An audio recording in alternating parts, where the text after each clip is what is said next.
بيشجعوا السنغال. اول مره اشوفهم بيشجعوا السنغال كده يعني. ولكن هذه هي كرة القدم، واحنا ابطال، واحنا رجاله، ومنتخبنا رجاله، وانا بقول رجاله. احنا في المربع الذهبي كنا نتمنى نصعد الماتش النهائي، ولكن تم باجراءات اقصائيه واضحه لا لبس فيها انه مصر لا تصعد للنهائي. هذا قولا واحدا، اللي يزعل يزعل يتفلق. احنا هنا بنتكلم على كرة قدم، كرة قدم مش سياسة. المنافسة لازم تكون شريفة.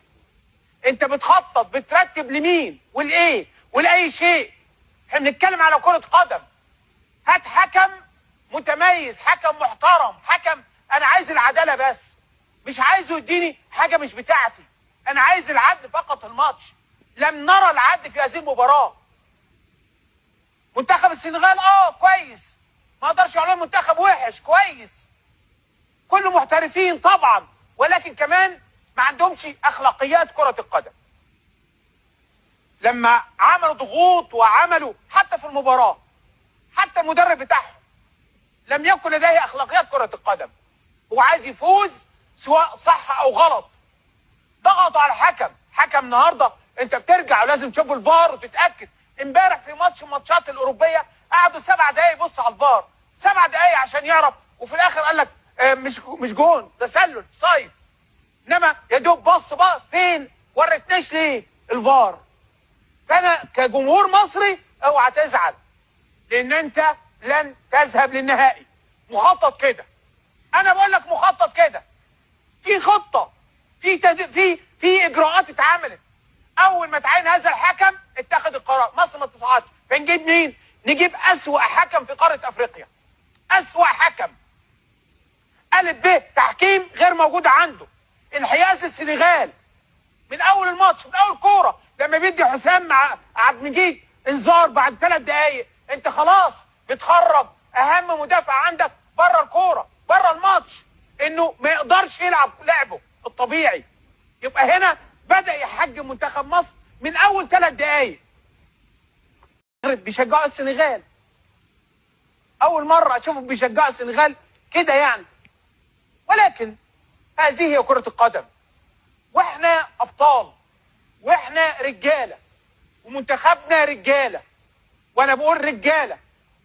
احنا في المربع الذهبي كنا نتمنى نصعد الماتش النهائي، ولكن تم باجراءات اقصائيه واضحه لا لبس فيها انه مصر لا تصعد للنهائي.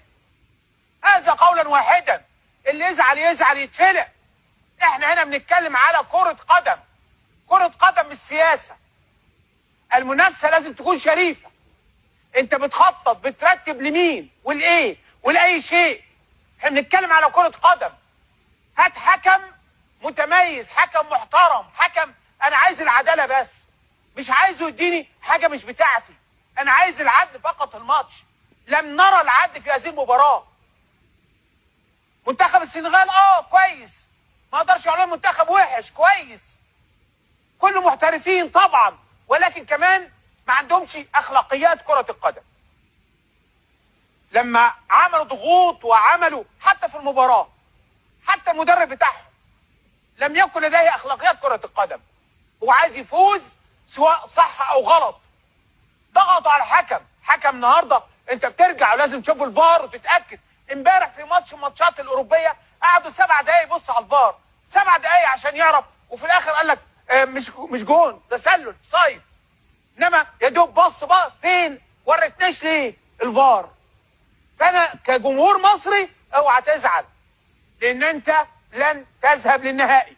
مخطط كده، انا بقول لك مخطط كده، في خطه، في اجراءات اتعملت. اول ما تعين هذا الحكم اتخذ القرار مصر ما تصعدش. فنجيب مين؟ نجيب اسوأ حكم في قاره افريقيا، اسوأ حكم. الف ب تحكيم غير موجود عنده. انحياز السنغال من اول الماتش، من اول كوره، لما بيدي حسام مع عبد المجيد انذار بعد 3 دقايق، انت خلاص بتخرج اهم مدافع عندك بره الكوره، بره الماتش، انه ما يقدرش يلعب لعبه الطبيعي. يبقى هنا بدأ يحجم منتخب مصر من اول 3 دقايق.